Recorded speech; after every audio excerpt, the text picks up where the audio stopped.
উপদেষ্টা আসিফ মাহমুদ কুমিল্লা মুরাদনগরে এক ধরনের মাফিয়া তন্ত্র কায়েম করেছে, আপনারা দেখেছেন।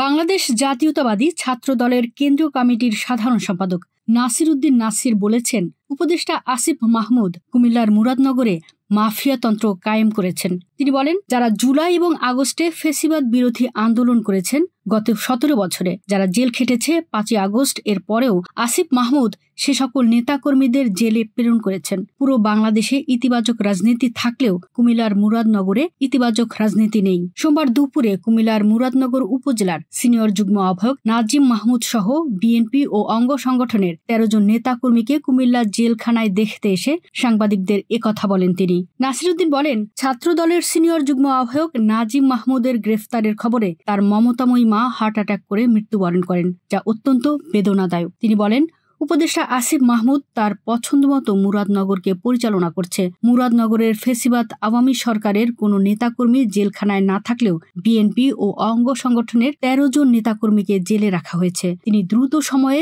গ্রেফতারকৃত 13 জন নেতাকর্মীকে মুক্তির দাবি জানান। এ সময় কুমিল্লা মহানগর বিএনপির সভাপতি উদ্বাতুল বাড়ি আবু, সাধারণ সম্পাদক ইউসুফ মোল্লা টিটু, কুমিল্লা মহানগর দক্ষিণ জেলা, উত্তর জেলা সহ বিভিন্ন ইউনিটের ছাত্রদলের নেতাকর্মীরা উপস্থিত ছিলেন। জেলখানায় সাক্ষাৎ শেষে তিনি নাজিম মাহমুদের মায়ের কবর জিয়ারত এবং পরিবারের সাথে সাক্ষাৎ করেন। ছাত্র জনতার অভূতপূর্ব গণঅভ্যুত্থানের মাধ্যমে আমরা যে নতুন বাংলাদেশ পেয়েছি, সেই নতুন বাংলাদেশে কোনোভাবে সেই নতুন বাংলাদেশের সাথে কুমিল্লা মুরাদনগর কোনোভাবে অ্যাডজাস্ট হচ্ছে না।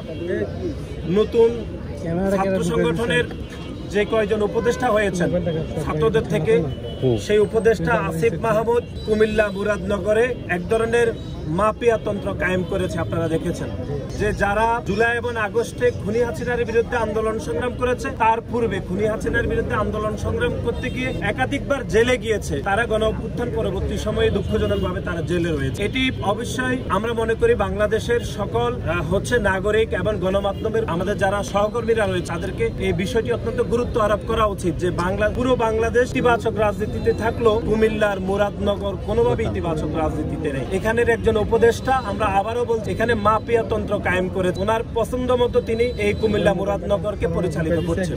আমরা দেখলাম যে বাংলাদেশ জাতীয়তাবাদী দল এবং তার অঙ্গ সহযোগী সংগঠনের 13 জন নেতাকর্মী এখানে কারাগারে রয়েছে। এবং আপনারা লক্ষ্য করবেন, আমাদের মুরাদনগরের ছাত্র দলের সিনিয়র যুগ্ম আহ্বায়ক নাজিম উদ্দিন, তাকে গ্রেপ্তার করার সংবাদ শুনে তার মা হার্ট অ্যাটাক করে মৃত্যুবরণ করেছে। এবং এর বাইরে যুব দলের সিনিয়র যুগ্ম আহ্বায়ক মুরাদনগর থানার মাসুদ রানাকেও গ্রেপ্তার করা হয়েছে। স্বেচ্ছাসেবক দলের সিনিয়র যুগ্ম আহ্বায়ক ফারুক আহমেদ বাদশাকেও গ্রেপ্তার করা হয়েছে।